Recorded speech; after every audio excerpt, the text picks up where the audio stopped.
The road into the mountains did not announce itself. It narrowed. That was all. The stone rose higher on either side, the air thinned, and the wind, what little of it there was, lost its voice.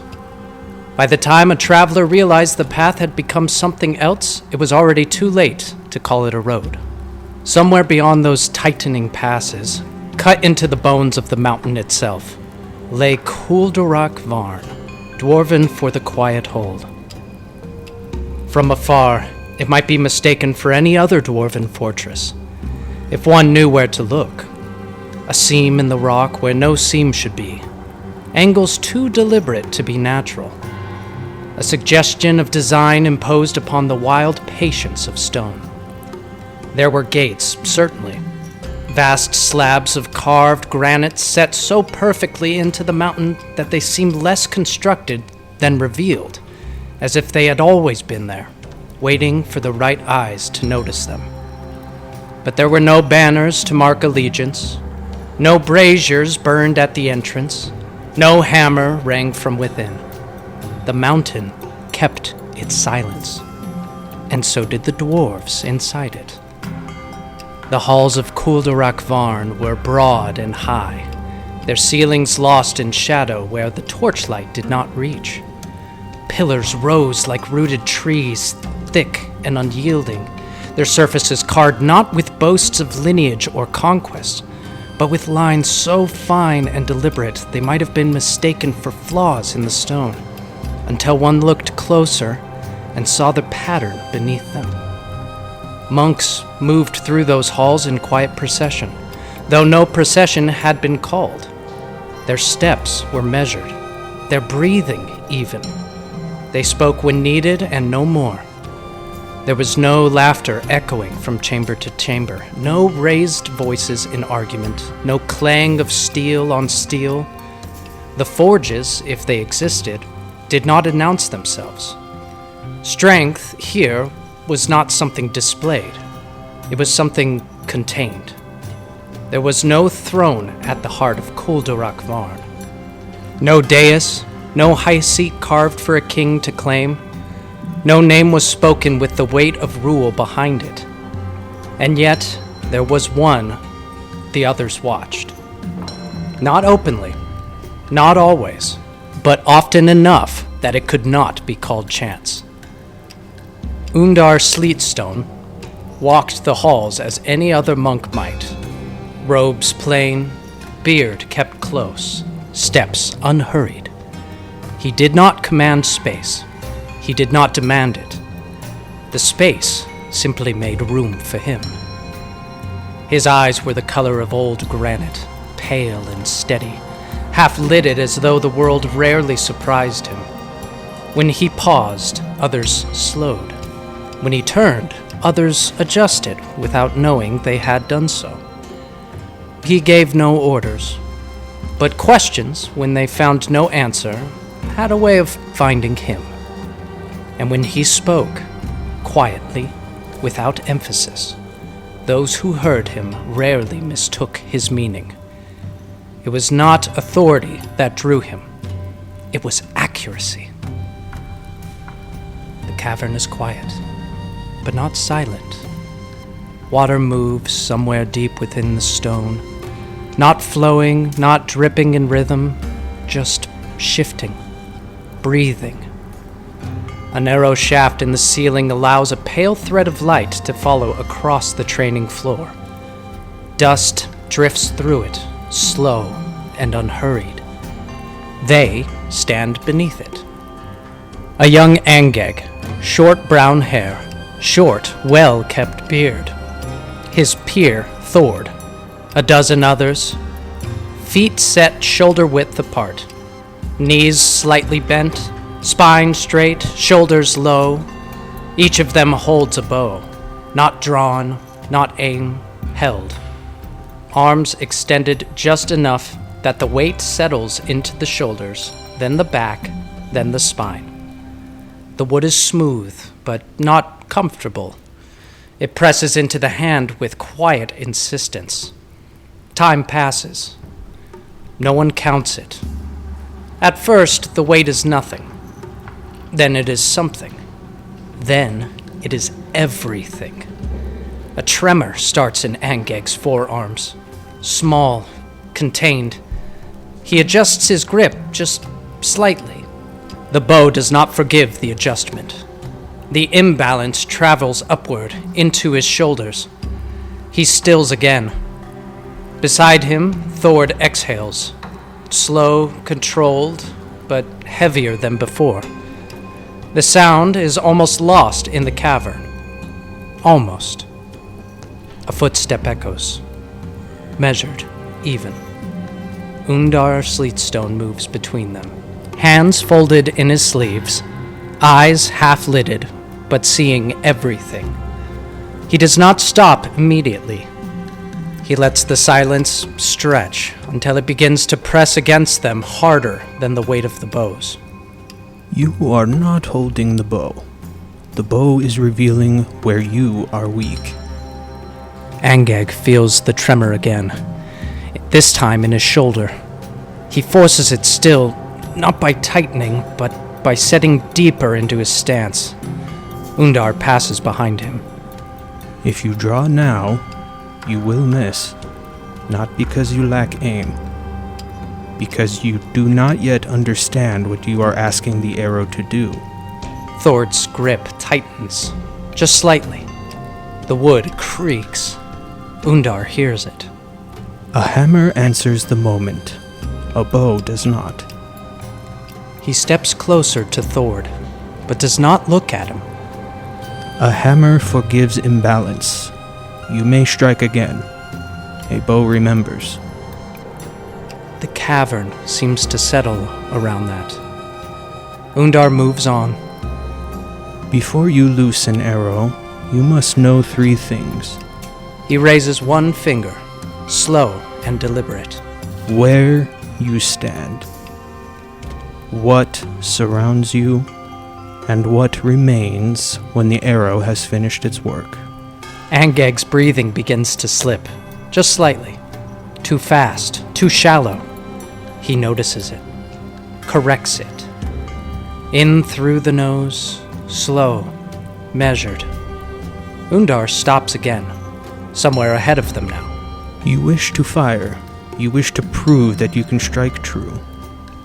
A faint shift runs through the line. Not movement, intention. Undar's voice hardens, not louder, but sharper. Then you have already failed.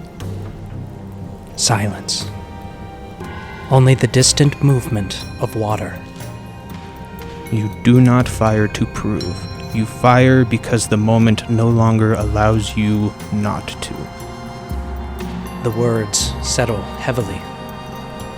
Angeg's arms burn now. The weight is constant, undeniable. But something beneath it has changed. He is no longer fighting it. He is measuring it. Feeling where it pulls, where it rests, where it resists. The bow is not lighter, but it's clearer. Beside him, Thord adjusts. Less this time. More controlled. His breath evens out. Undar watches them both. Says nothing. Time passes. Long enough that the desire to move becomes something distant. Then returns. Then fades again. Today, you will not fire. No one lowers their bow. Not yet. You will stand until the boy is no longer separate from your thought. And when your arms fail, you will learn where your discipline ends. Undar turns away. His footsteps fade into the cavern. They remain, holding, listening, learning the weight of a question they are not yet allowed to answer.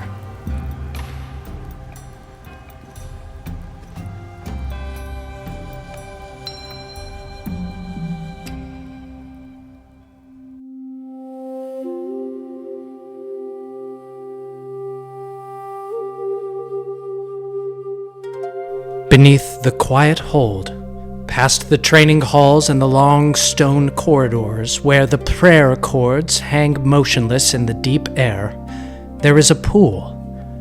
No one is sent there. There are no lessons held beside it, no rites performed upon its bank. It is simply a place where the mountain opened itself and let the water through, and where the water, finding nowhere left to go, decided to be still. Undar Sleetstone comes here every evening, after the accounting of debts, when the monastery has quieted itself for the night. He sits at the edge and does not move. He does not speak. He does not close his eyes. He simply waits, in the way that the mountains wait, without impatience, without end. Tonight, he is not alone. The boy is 10 years old.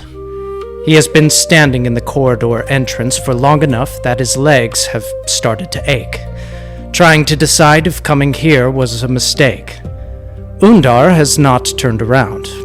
He does not need to. The pool will not answer your questions either, but you may sit if you have decided to stay. A long pause. Then small footsteps. Angeg moves to the edge of the pool and sits. For a time, neither of them speaks. The water holds its stillness. The deep note beneath the mountain holds its breath. Angeg stares into the pool and watches the ceiling of the cavern reflected back at him. Stone and a darkness and a single distant crack of dim light far above. He has been working up to this for weeks, maybe longer. He has rehearsed it. He has told himself he would not ask. He has told himself it does not matter. It does matter. Unda, where am I from? You are from here. That's not what I mean. I know. Did someone leave me here? Was I left? Like, left? The way you leave something you don't want anymore. The question comes out rougher than he intended. Undar turns his head. He studies the boy for a long moment with those pale, stone-colored eyes. No. You were brought here. There is a difference. One is abandonment. The other is an act of accounting. What does that mean? It means your parents owed a debt to this place, to this brotherhood. The debt was old, and it was significant. And when the time came to correct the imbalance, they sent you. Angeg is quiet for a long time after that. The water does not move.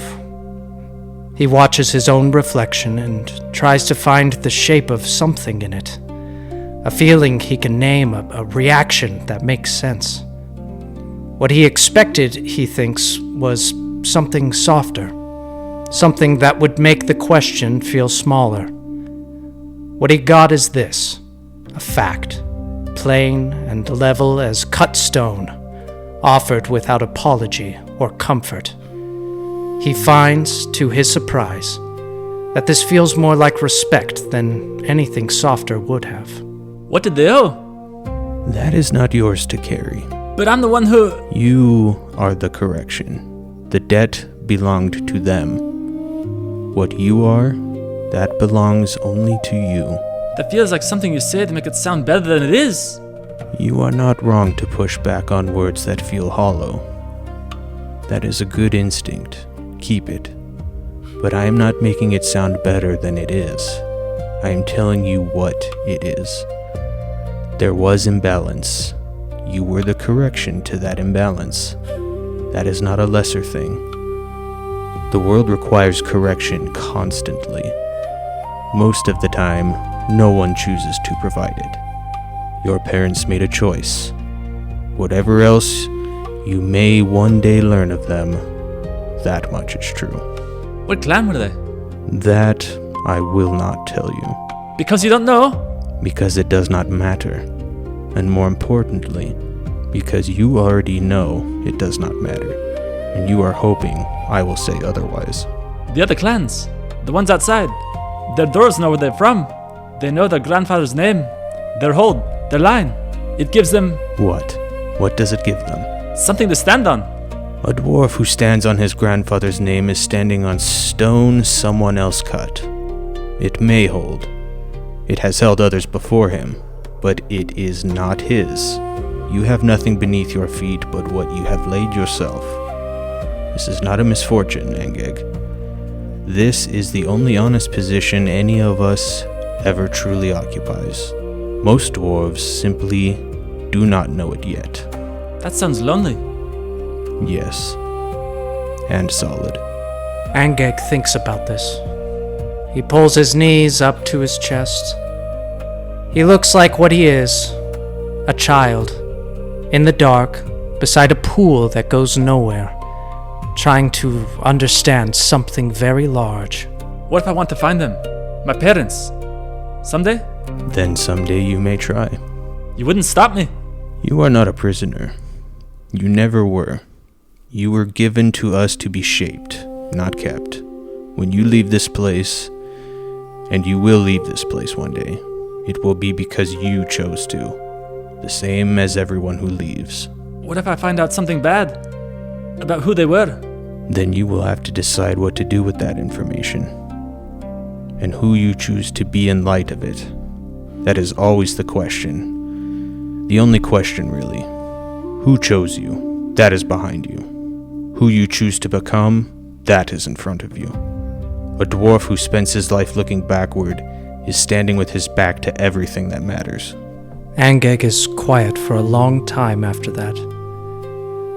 Somewhere far above them, the unstruck hour has long since passed, and the monastery has settled into the deep, wordless rhythm of the night. He still is the same boy who walked down here with questions he thought would crack him open. But something has shifted. Not in the questions, which are still there, still sharp, still real. In what he is prepared to do with them. He does not have a name for what that is yet. He is 10 years old. He will carry it forward and find out. Undar, Yes. Is there something wrong with me? Because of how I got here?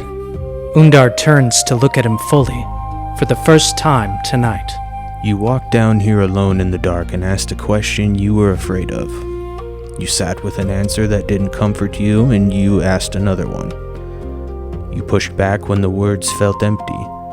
You were not given to us because you were weak. You were given because you could endure correction. Angeg sits beside Undar Sleetstone for another hour that night. He does not ask any more questions. For the first time in as long as he can remember, the silence does not feel like something he is waiting to fill. It feels like something he is a part of.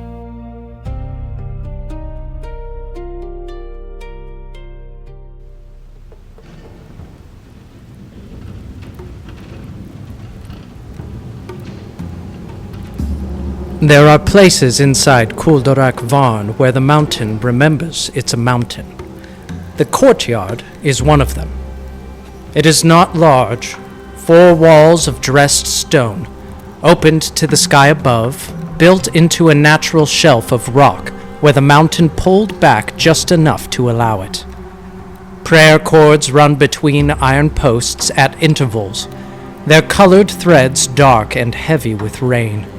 At the far end, a single bale of hay sits against the stone wall, painted with rings of dye. White on the outside, blue within that, red at the center. They line up the way they always line up, feet shoulder width, knees soft, spines straight, each of them hold a bow. For years, holding has been the lesson. Today, something is different. They can feel it. Not in any word Undar has spoken. He has spoken none yet. But in the way he positioned them, facing the target, not the wall, not the empty training post, the target. Angeg stands in the line and does not let himself look at it directly. He has learned that wanting a thing too openly changes the quality of the wanting. He looks slightly left of it, feels the bow in his hand, feels the rein on his neck and the backs of his hands and the flat of his forearms where his sleeves are rolled. He breathes. The prayer cords snap in the wind. He watches them without watching them. Undar walks between them. For the last few years you have learnt the weight of the bow. You learned where you were weak, where you compensated, where your body lied to you and called it balance. Today you will release, not to prove, not to compete, because the moment will ask it of you, and you will answer. He walks the line for a long time after that. The ritual is the same as it always has been. Hold until the bow is no longer separate from the thought. Hold until the weight is not weight, but information. Hold until the trembling stops, not because the muscles are stronger, but because the mind has stopped arguing with them. The rain makes it harder. It runs down Angeg's wrists and into his palms. It pulls at the bowstring with a weight that wasn't there in the dry cavern. It makes the prayer cords snap and swing in a pattern that are almost predictable and then aren't. It finds the gap between his collar and his neck and reminds him repeatedly that the sky has opinions. Beside him, Thord's jaw is set, competitive even in stillness. He has been like this for as long as Angeg has known him, positioned slightly forward, as if the finish line is just ahead of wherever he currently stands. When you are ready. Improbably, it is Angeg who steps forward first. He does not entirely know why. Some part of him, that part that will, in 30 years, walk into the world wound without being asked, simply decides. He steps to the line. He raises the bow. He draws. He looks at the target. White, blue, red. He feels the rain on his draw hand. Feels the string wet against his fingers. Feels the wind push against the arrow's fletching with quiet insistence. He breathes out. He releases. The hay bale is untouched. The target, white and blue and red, regards him with complete indifference. The arrow is somewhere in the corner of the courtyard, having introduced itself to the wall. Ha! Clean mess, Deepshard. You didn't argue with the hay. Just gone. Past it entirely. I know what happened. Do you? From where I'm standing, it looked like you shot at a different courtyard. Hit the mountain, though. The mountain's enormous, hard to miss. Points for that. A ripple of muffled laughs through the other students. Angeg's jaw tightens. He looks at the wall where the arrow is sitting, deeply embedded in a crack between two stones. It looks comfortable there, settled, like it intended this all along. The wind shifted. Right as I released. The rain was my eyes and the cord on the left, the long one. It snapped across and I... He stops. Undar is looking at him. Not with anger, not with disappointment, with patience, which is somehow worse. Say the rest of it. The rain threw my aim off. The rain. Yes. The rain does not know you are here. The wind does not care where your arrow goes. The mountain has no opinion on your aim. They did not conspire against you. They simply continued. They still got in the way. You got in your own way. They were already there. You fought the rain. You braced against the wind. You treated the world as an obstacle to be overcome rather than a condition to be understood. The bow does not work against the world. It works within it. Angeg steps back into the line. He looks at the prayer cords while he does not look at Thord. I'll show you how it's done. He steps up. His form is good. Better than good. He has always been technically cleaner than Angeg. More patient with the mechanics, less inclined to rush toward the intention of a thing. He draws smoothly. His breath comes and goes once. He releases. Blue, in a ring, solid. Thord lowers the bow with the quiet satisfaction of a dwarf who has made his point and knows it. There, see? You draw, you breathe, you don't argue with the rain. Some of us were paying attention. That was the blue ring. That was the target, Deepshard, which is more than your arrow can say. The others go, one by one, arrows finding white and blue. The target slowly sprouts a coat of arrows. White, blue, blue again, white at the edge, blue. Not one touches red. Then it's Angeg's turn again. He steps forward and picks up a fresh arrow. He does not look at the corner of the courtyard where the first one is still sitting in the wall. He raises the bow. He begins to draw. Undar's voice comes from just behind his left shoulder, low, for him alone. Stop. Tell me what you feel. The string. It's wet. Heavier than Not the bow. What do you feel? the rain. On my hands. My shoulders. It's pulling. Don't push it away. Where's it pulling? Right. My drawarm. The weight of it. The wet. Good. Now the chords.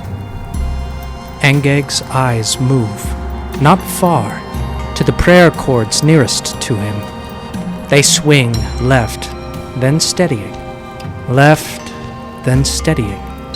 The wind comes from the east. It is consistent. Not gusting, consistent. What does that mean for the arrow? It doesn't change. The push is the same the whole flight. So you account for it once. You do not fight it.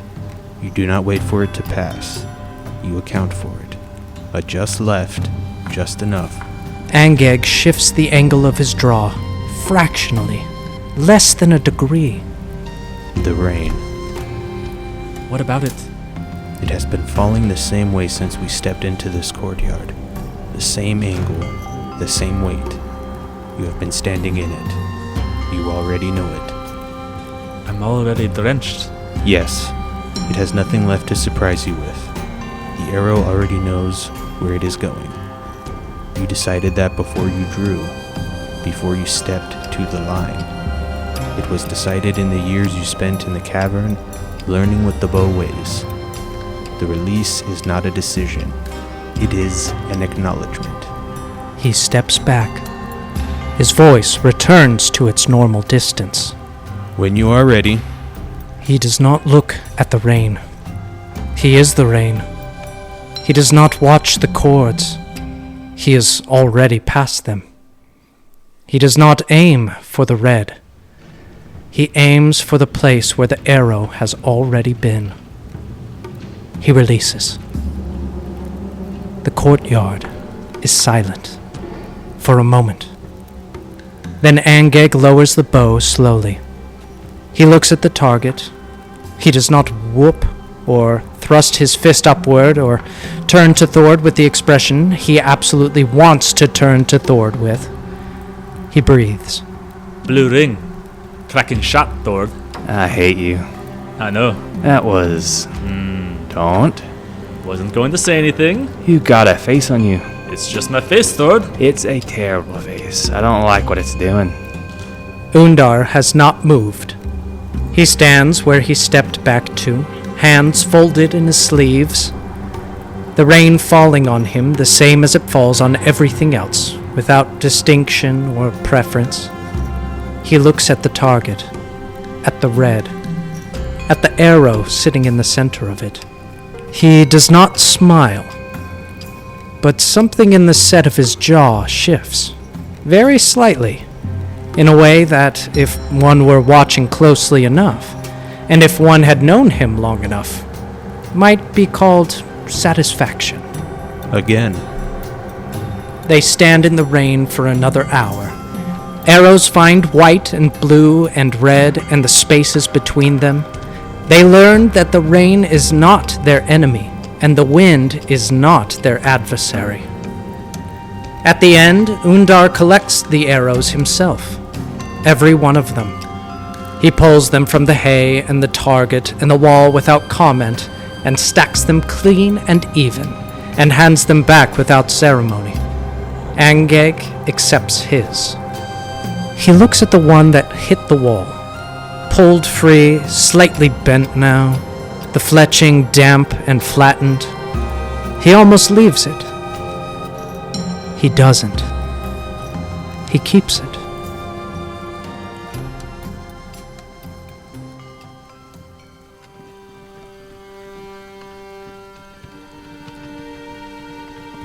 Among the Ashbend Brotherhood, the monks of Kuldarak Van, the Quiet Hold, there is a rite that has no ceremony to it, no gathered witness, no torchlit hall, no elder standing at a carved threshold to pronounce it complete.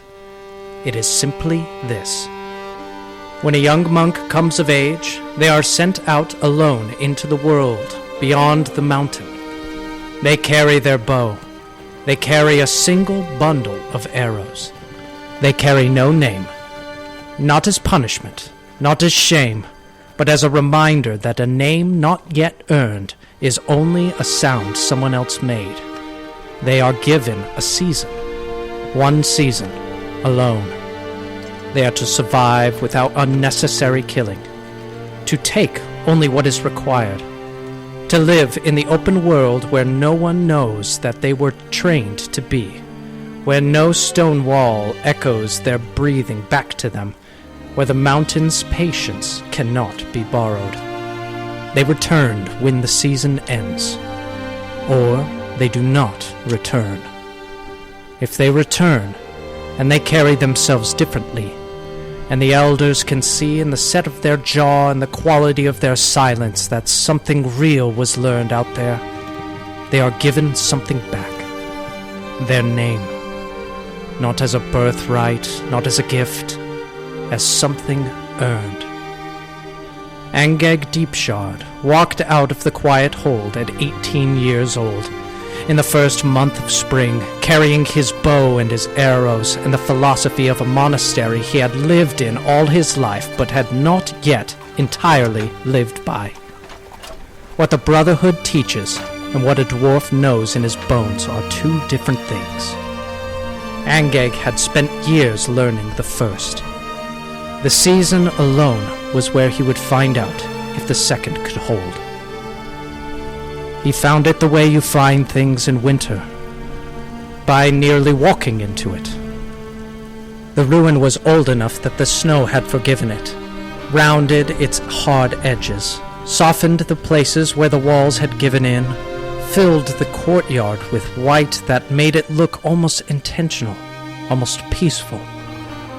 It had been a castle once, human-built by the look of the stonework, which was broad and clumsy in the way that human ambition tends to be. Built to impress, not to last.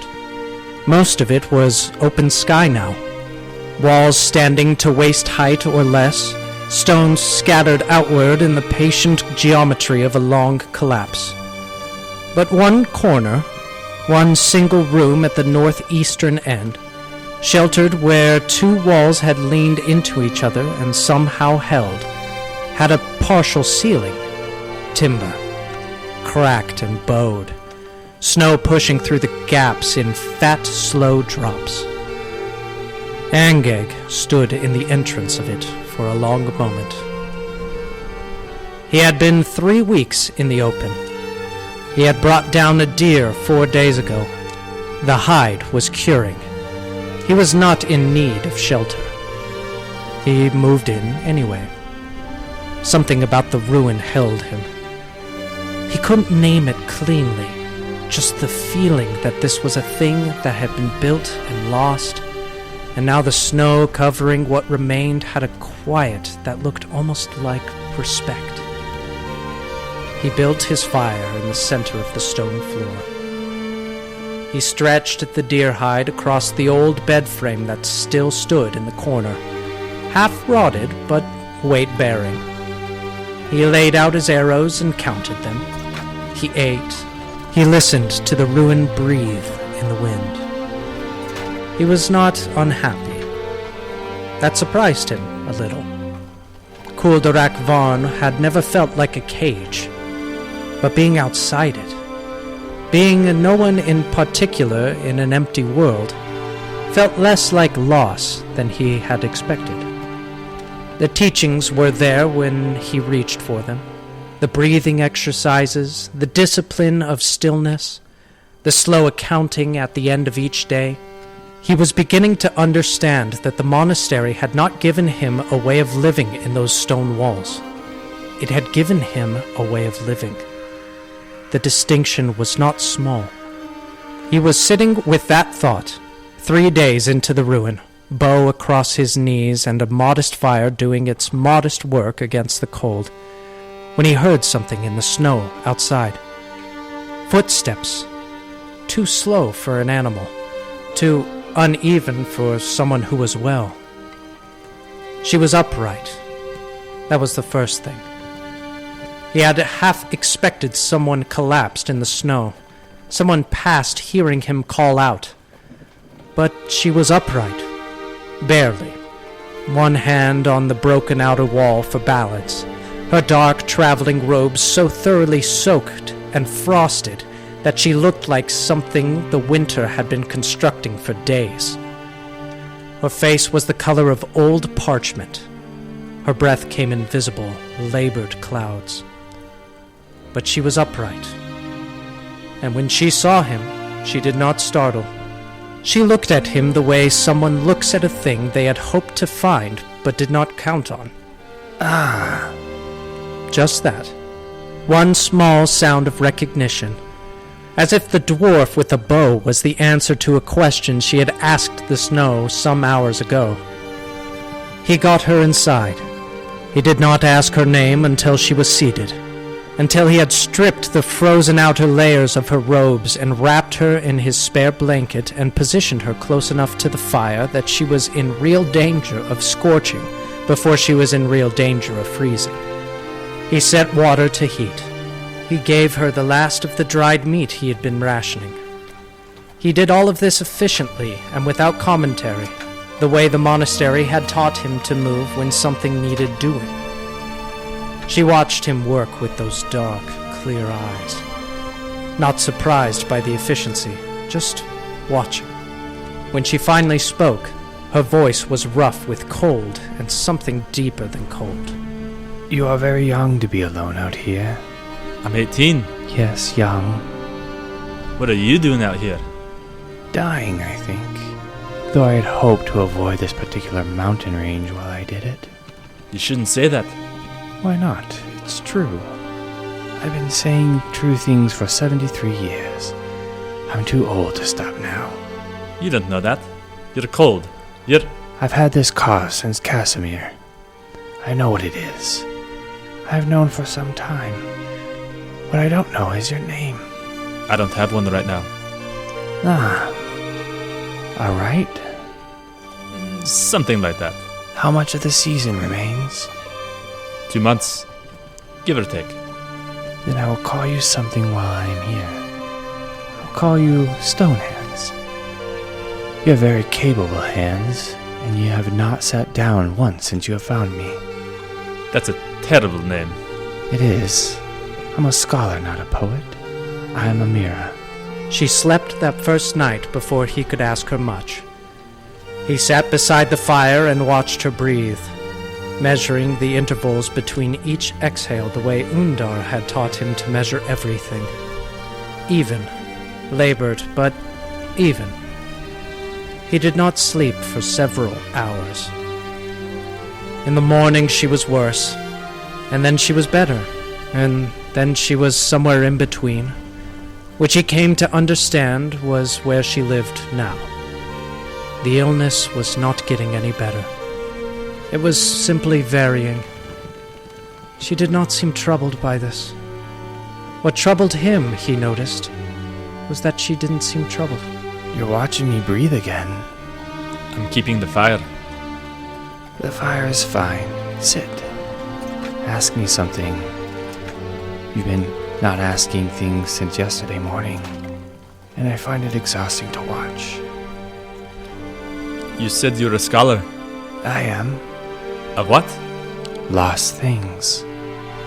That's not a field of study. Isn't it? I studied at the University of Absalom for 11 years. I have spent the 40 years since then finding what the world forgot to remember. And what was worth finding?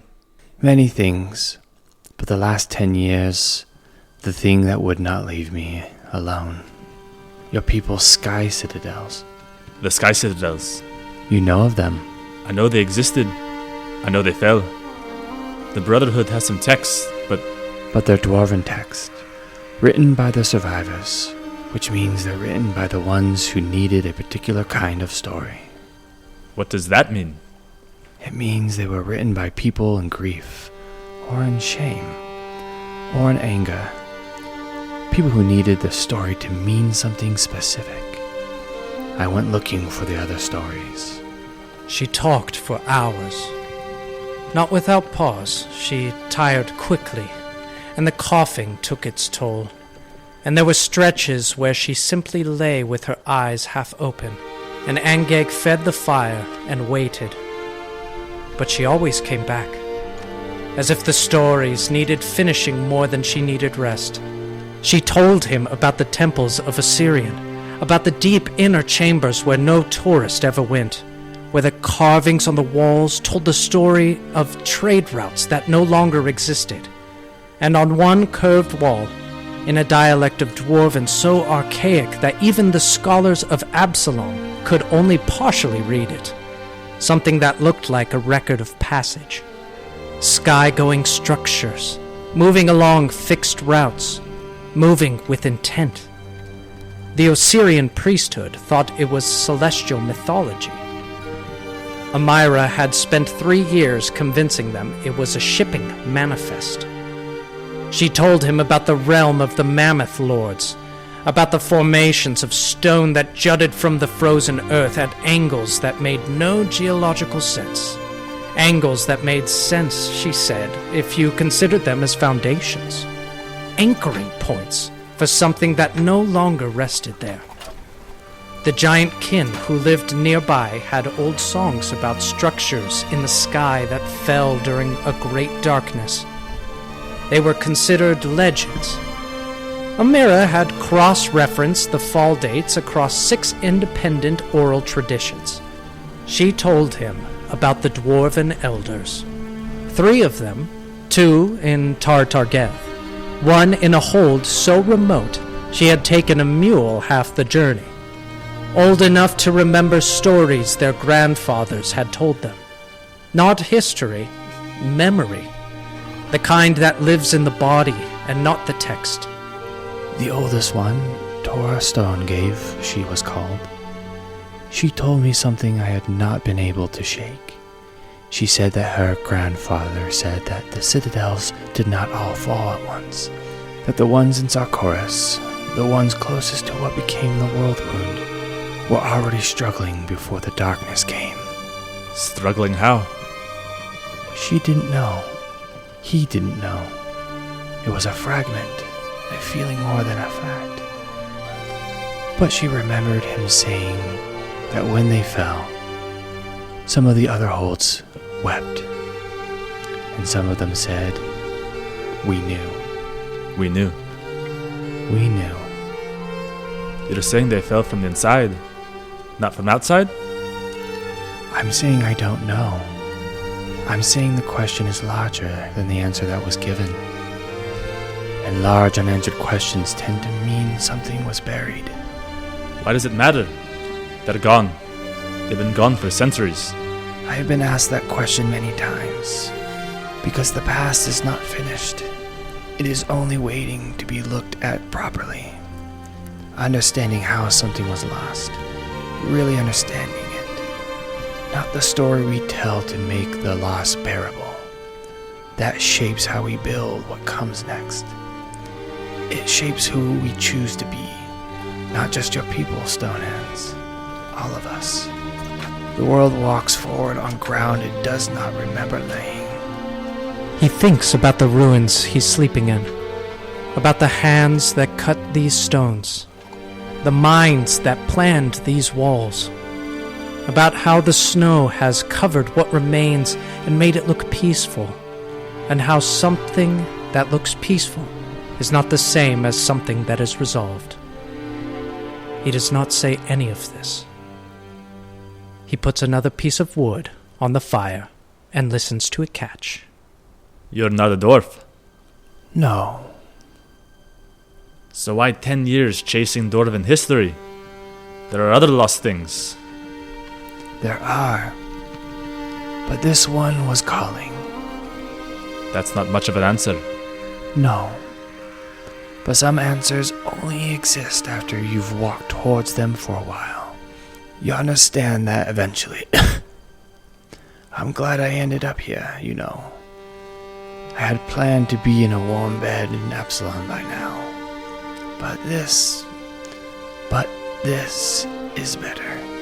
An old ruin in the snow is not better than a warm bed. It is if the alternative is dying alone in a caravan, without ever handing the notebook to anyone worth giving it to. Don't do that. Do what? Talk about it like it's already over. It is already over. It's just not finished yet. There's a difference. The ending is set. Would I still get to choose what happens in the meantime? The days passed the way bad things pass when they cannot be hurried. Angeg kept the fire. He hunted when she slept, quickly, never going farther than he had to, bringing back what he could and giving her the very best of it. He boiled water and kept her drinking. He catalogued her symptoms the way Undar had taught him to catalog everything. Not because it would help, but because precision was something he could give her when there was nothing else. She slept more as the days went on, talked less. But when she talked the same way she always had.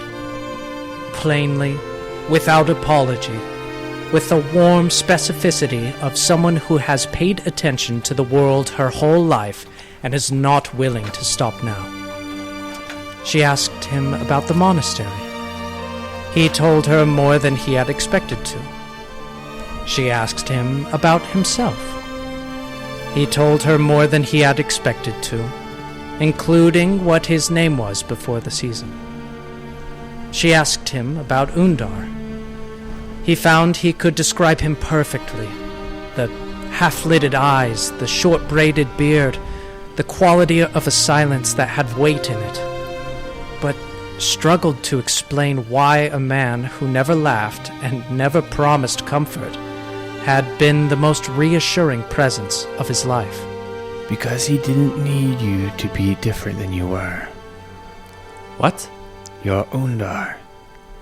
He didn't need you to be healed of anything, or improved into something, or grateful for this attention. He just watched, and waited, and told you the truth. There aren't many people in the world who will do that. On the fourth night, she asked him to get the notebook from inside her inner robe. He retrieved it carefully. It was small, barely larger than his palm, leather-bound, the cover worn soft with years of handling. He could feel how full it was, dense with writing, with tucked loose papers, with small drawings in cramped, deliberate script. He held it out to her. She didn't take it. Open to the third section. There's a map. He opens it. The map is hand-drawn, meticulous, several locations marked in 3 colors of ink, added at different times by the look of them, annotations in a small, cramped hand. The red marks are confirmed sites, physical evidence. The blue are oral sources, elders, songs, documented accounts. The black marks are inference. Inference from what? Trade routes, population patterns, where the dwarven holds that survived clustered afterwards, or they didn't. This is... 40 years. That's what 40 years looks like when you write it all down.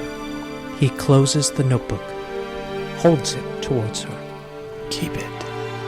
No. Stone hands. No. You can keep it yourself. You'll need it when the caravan finds you and you get somewhere warm and... Angeg. I've been carrying this for 40 years. I have been looking for the right hands to put it in since long before this mountain. I am not always looking for something when I travel. Sometimes I'm looking for someone. You don't know anything about me. I know you have been alone in this cold for 3 weeks, and your first instinct when you found a dying stranger was to give her your blanket. I know you listen better than you speak, which is rare at your age. I know that when I told you the citadels might have fallen from inside, you went quiet in the specific way people go quiet when something names a thing they already felt. You don't know that. I've been watching people for 73 years. If I take it, I know. you'll still have reasons. I have had a lifetime of reasons. I'm content with what I have, I promise you. I don't want you to be content. I want you to... I know what you want. You want to fix it. You've been wanting to fix it since the moment you found me. And you are good and you are capable, and you cannot fix this. And that is a true thing and not a failing. She reaches out. Her hand, thin now, the bones visible under the skin, rests on his. The past is waiting to be looked at properly. Someone has to go look. Take the notebook. He takes the notebook. He holds it in both hands and looks at the worn cover and does not look at her. She releases a long, slow breath, and then another, and then the intervals between them grow. He keeps the fire through the night. He does not sleep. He holds the notebook and listens to the ruin breathe around him, and the snow fall against what is left of its walls. And somewhere before dawn, she stops breathing, and the fire keeps going, and the snow doesn't notice, and the night doesn't end any faster for any of it. The ground was frozen. He did not have a shovel. He used a flat piece of the collapsed wall and the butt of his hunting knife, and the brute patience of a dwarf who has been told since childhood that the difference between endurance and stubbornness is whether what you're doing is worth it. He decided it was worth it. It took most of the day. He placed her in the ground, wrapped in his spare blanket, the same one he had wrapped around her that first night. He stacked stones on top, flat ones, fitted as well as he could manage. It was not a dwarven burial. He did not know what a proper burial looked like for a human scholar from Assyrian who died in a ruin in the mountains. He did it the way Undar had taught him to do everything he didn't know how to do. Carefully. Completely. Without pretending it was something it wasn't. He stood at the foot of it for a long time. The snow was still falling. It would cover the stones eventually. It would make the whole thing look like the rest of the ruin, like something that had simply always been there. He was not sure how he felt about that. He opened the notebook. He read for the rest of the afternoon. Then he closed it and tucked it inside his coat, close to his chest, where the cold couldn't get to it, and he picked up his bow and his arrows and he went back to surviving the season. The questions could wait. He had 2 months. He had, it turned out, much longer than that. He came back when the season ended. He walked through the gates of Kuldarak Van on a clear morning in early spring, thinner than he had left, his boots worn through at the left heel, the deerskin folded and strapped to his pack. He had a notebook inside his coat and a bent arrow in his quiver that he had been carrying since he was 14 years old. Undar met him in the entrance hall, said nothing for a long time, looked at him the way he looked at everything, with that pale, unhurried, accurate attention. Welcome back, Angeg Deepshard. Not a ceremony, not a pronouncement, just his name, said plainly by the person whose opinion on the matter was the only one that had ever counted. He did not cry. He was close. He went to his room and slept for 14 hours. In the following weeks, he trained, he meditated, he ate, he did the rites, he was present and attentive, and everything the Brotherhood asked of him. And when the others looked at him, they could see that something had settled, that the boy who had left and the dwarf who came back were the same person, but that the space between them had been filled in. At night, and in every hour between training he could spare, he sat in the library. Kuldarak Van's library was not large, but it was old. The texts on dwarven history were ancient enough that the script required a particular kind of squinting and patience, even for a dwarf who could read the dialect, which Angeg, who had spent years in these stacks, mostly could.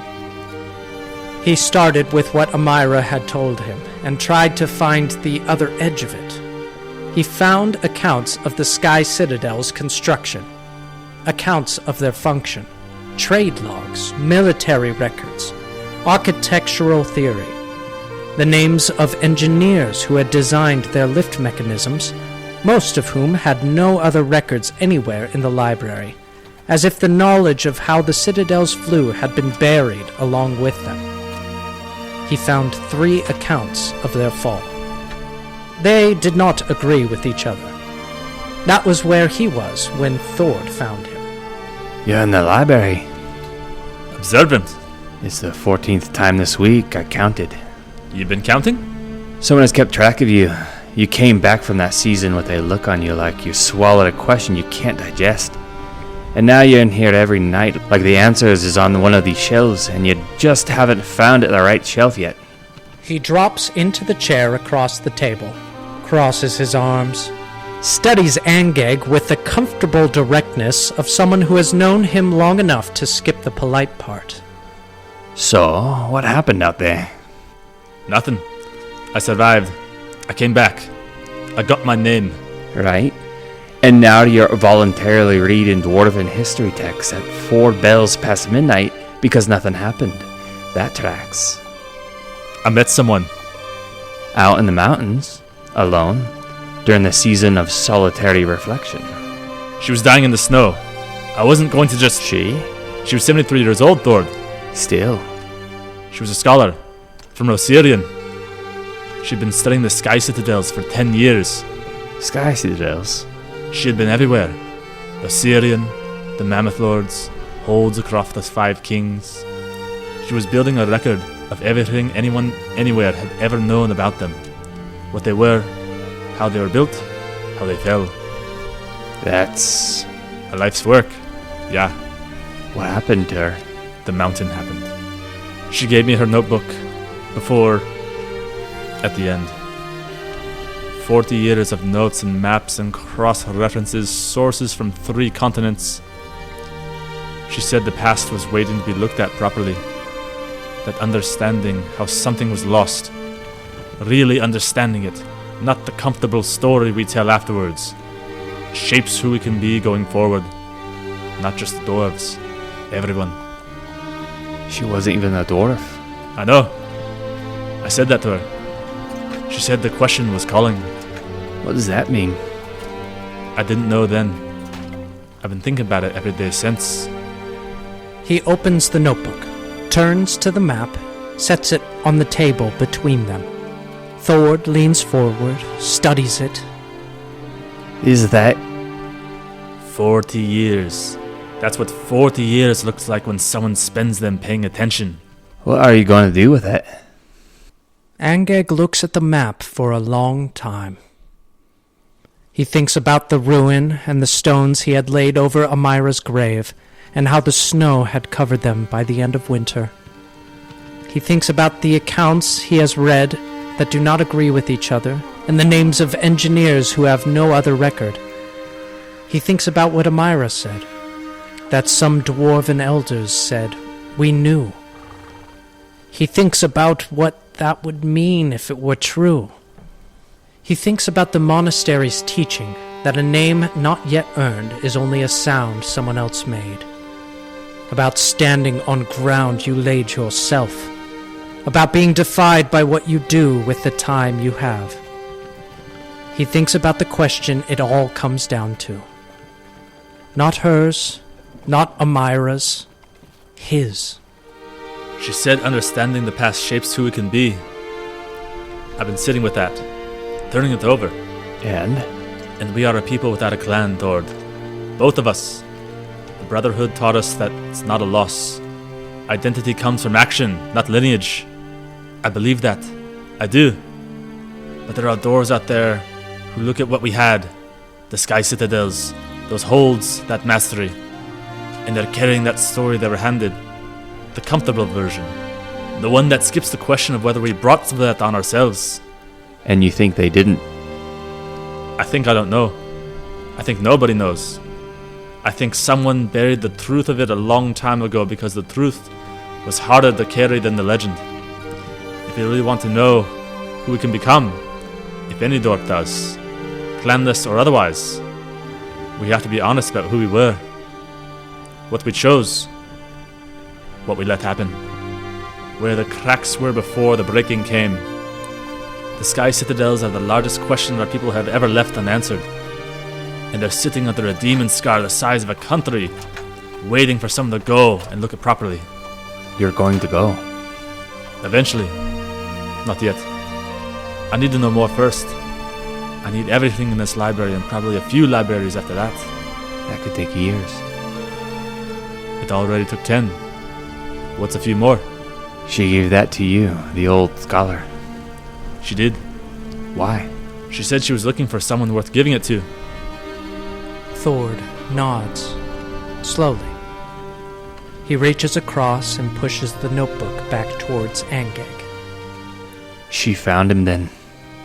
He stays in the library until the fire burns low. He reads until the candle gives out, and he has to work by memory, tracing the lines of the map with his fingertip in the dark. He will spend years in this library, years more on the road after that, following references, visiting other holds, finding other elders, other texts, other fragments. He will be a dwarf who carries a dead woman's notebook and a bent arrow and a question that gets larger every time he pulls on one of its edges. Eventually, the question will lead him to Canabras, to the World Wound, to a party of strangers fighting a war for reasons as varied and complicated as people always are, to the demon-scarred earth of Sarkoris, where the answers have been waiting for a very long time. He blows out the candle. He tucks the notebook inside his coat, close to his chest, where the cold cannot get to it. He walks back through the halls of the quiet hold in the dark, moving with the particular certainty of someone who knows exactly where they are going and exactly why, and is not yet afraid of what they will find when they get there.